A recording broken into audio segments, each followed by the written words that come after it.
स्वागत है आपका the life spark YouTube channel पर, जहां कहानियां सिर्फ सुनाई नहीं जाती, महसूस की जाती है। यहां हर कहानी जगाती है एक नई सोच और दिल में जगाती है जीवन की चिंगारी। तो आज की कहानी शुरू करते हैं।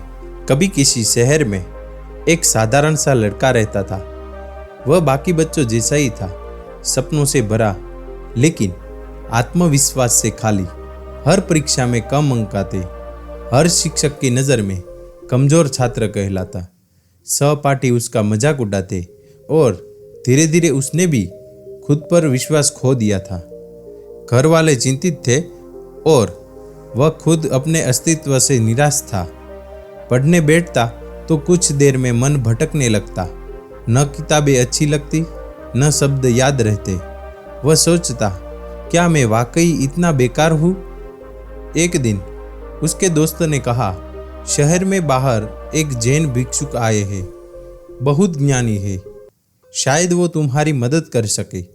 उस रात लड़का सो नहीं सका। सुबह सूरज की पहली किरण के साथ ही वह चल पड़ा, शहर से बाहर जंगल के पास बने छोटे से मठ की ओर। जब वह पहुंचा, जैन भिक्षुक ध्यान में तल्लीन थे। वह चुपचाप उनके सामने बैठ गया। कुछ देर बाद भिक्षु ने धीरे से आंखें खोली। उनकी निगाहों में करुणा थी और शांति थी। बोलो पुत्र, क्यों आए हो? लड़के की आंखों में आंसू आ गए। गुरुदेव, मैं पढ़ाई में बहुत कमजोर हूँ। कक्षा में कुछ समझ नहीं आता, घर पर मन नहीं लगता, सब मेरा मजाक उड़ाते हैं, कृपया मेरी मदद करें। भिक्षु मुस्कुराए और बोले, डरो मत मेरे बच्चे, यह समस्या केवल तुम्हारी नहीं है, पर मुझे खुशी है कि तुम इसे सुधारना चाहते हो। आज मैं तुम्हें कुछ बातें बताऊंगा। अगर तुम इन्हें अपनाओगे तो पढ़ाई ही नहीं, जीवन भी बदल जाएगा। सबसे पहले भिक्षु बोले, खुद को अयोग्य समझना बंद करो। हम वही बनते हैं जैसा खुद के बारे में सोचते हैं।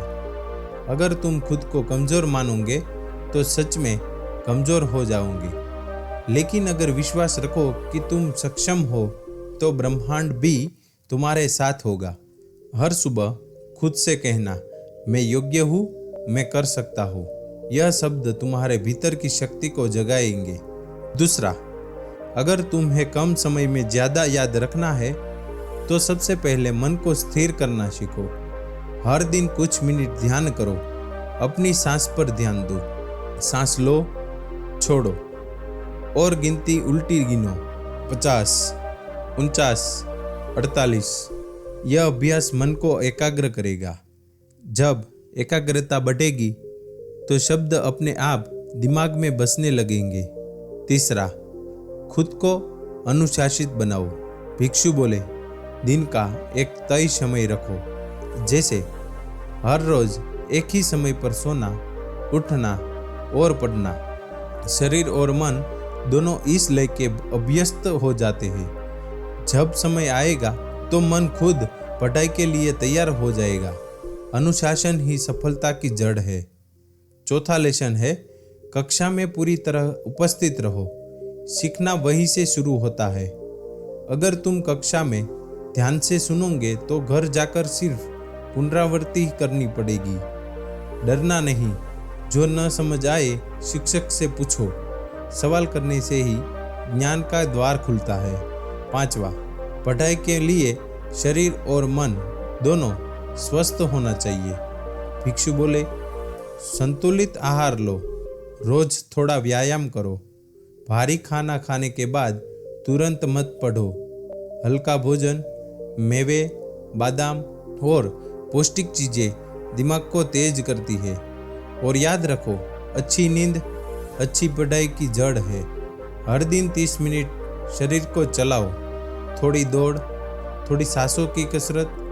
तुम्हारा मन खुद तरोताजा महसूस करेगा। अब आखिरी फिक्र क्षणों को कम करो। जब पढ़ने बैठो तो मोबाइल साइलेंट रखो। बिस्तर पर मत पढ़ो, क्योंकि बिस्तर नींद के लिए है, ज्ञान के लिए नहीं। कुर्सी और मेज पर बैठो। थक जाओ तो छोटा सा ब्रेक लो, संगीत सुनो, टहल लो या कुछ हल्का खाओ।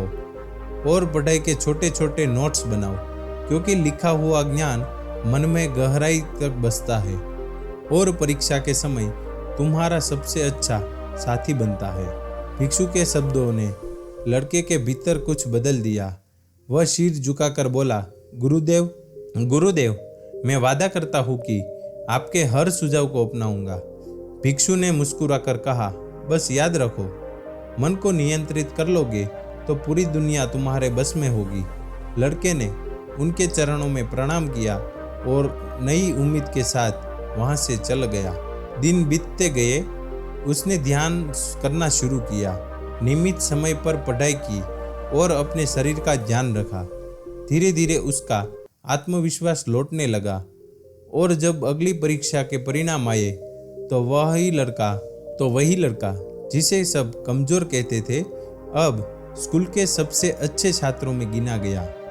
दोस्तों, जैन भिक्षु की बातें सिर्फ उस लड़के के लिए नहीं है, हम सबके लिए थी। अगर तुम भी अपने जीवन में प्रगति चाहते हो तो खुद पर विश्वास रखो, मन को अनुशासित करो और हर दिन थोड़ा आगे बढ़ो, क्योंकि हर दिन की छोटी प्रगति बड़ी सफलता की शुरुआत होती है।